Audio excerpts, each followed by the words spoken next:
All right, so another use of stoichiometry involves solutions. So this is one that gets used a lot. There is a lot of solution stoichiometry and solution chemistry in this class and other parts of chemistry. And so this is a good one to know about. So we will definitely talk more about this in class and maybe some other videos. But for right now, we're going to focus on concentrations and solution stoichiometry. So first off, let's just review a little bit about concentration and the units that we use to measure it. So concentration, the amount of solute dissolved in a given amount of solvent.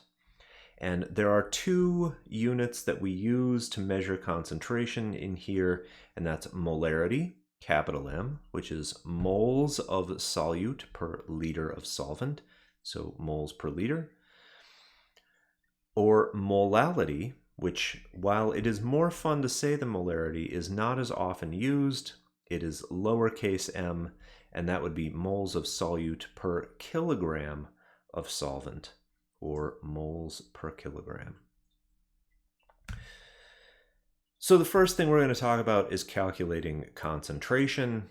The example question here is how many grams of sodium sulfate are required to make 0.350 liters of 0.5 molar solution.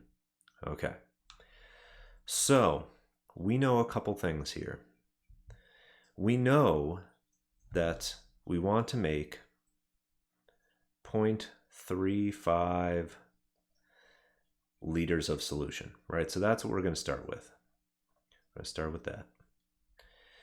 Now, just like stoichiometry, right, we want to convert to moles because moles is our universal unit. And luckily, we have a conversion factor right in the problem to convert from liters to moles. And it is in 0.5 moles per liter. Our liters cancel out, right? And that's going to convert to moles.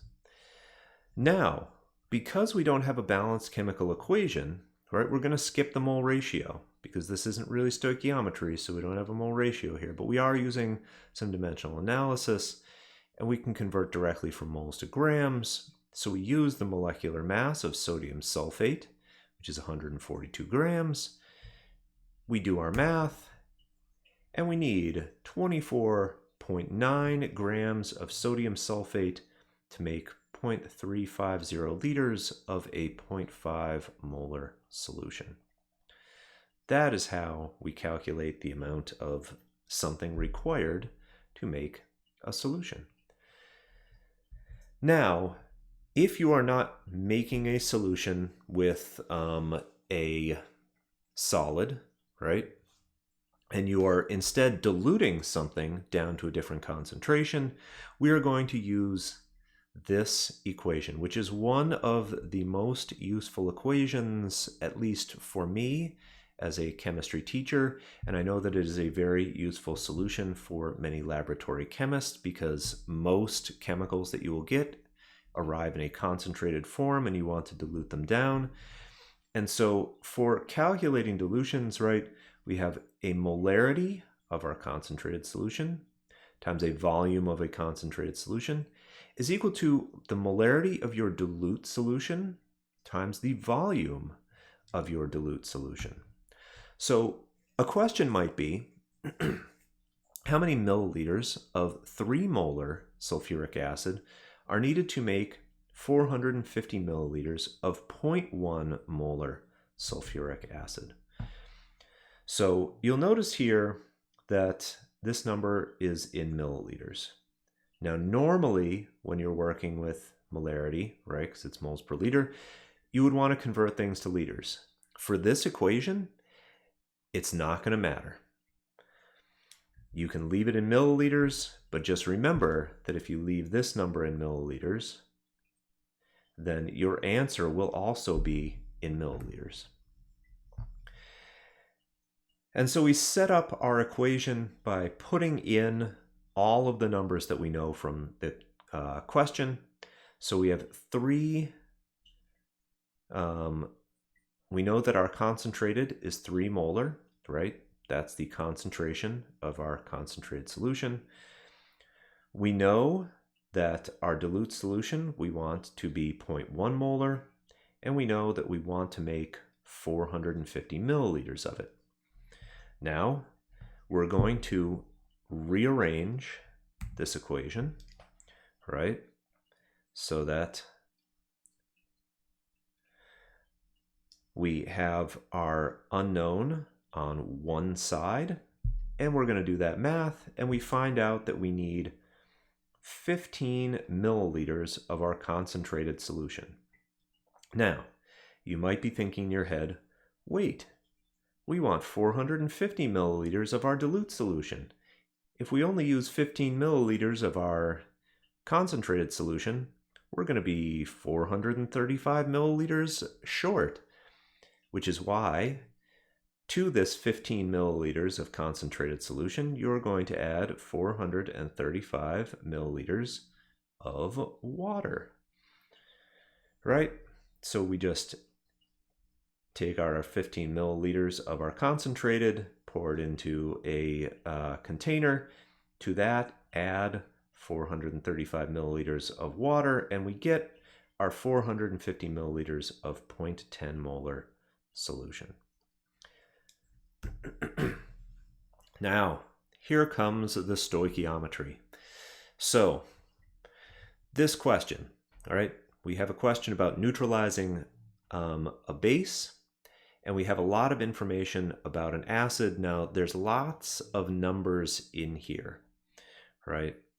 So, first, we're going to want to balance our chemical equation before we even talk about the numbers. So we have a neutralization reaction here, right? So we're going to say this, right?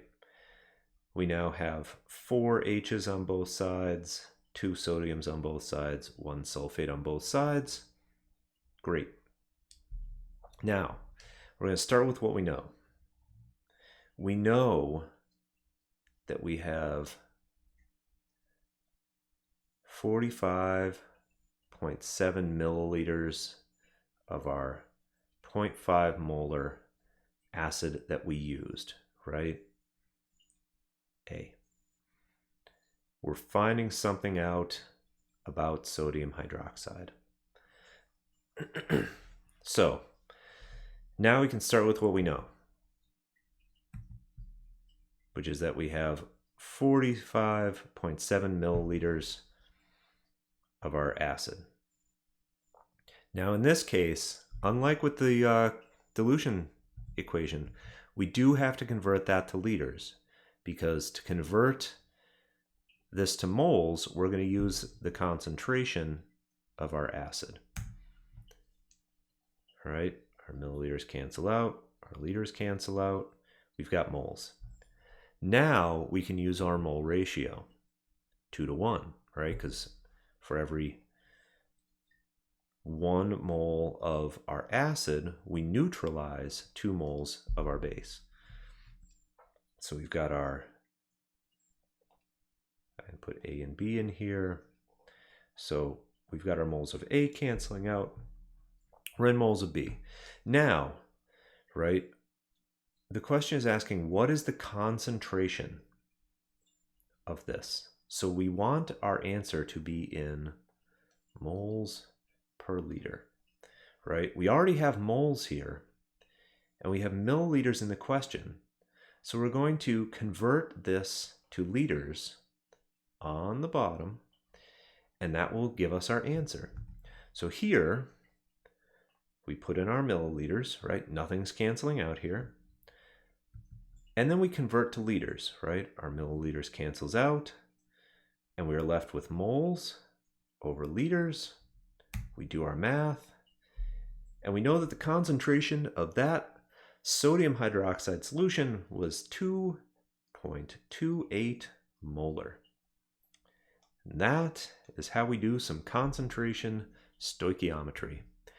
So we'll definitely practice this, and I will see you in class.